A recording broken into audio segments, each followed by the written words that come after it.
अरे मैनापुरी की देवी अरे शीतला रे महारानी। अरे मैनापुरी की देवी शीतला रे महारानी। मैया धारा तुम्हारा मैया ध्यान दी।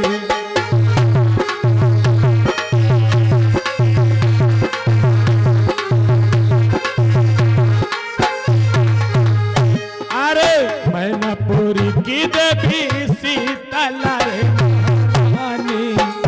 मैया धारा तुम्हारा मैया ध्यान दी।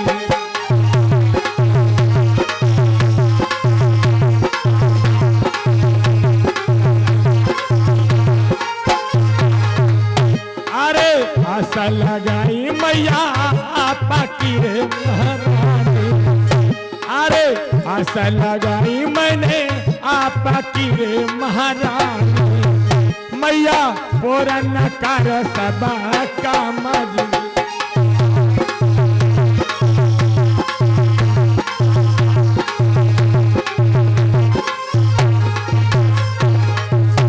अरे आशा लगाई मैंने आपा की रे महारानी। मैया पूरन कर सबा काम।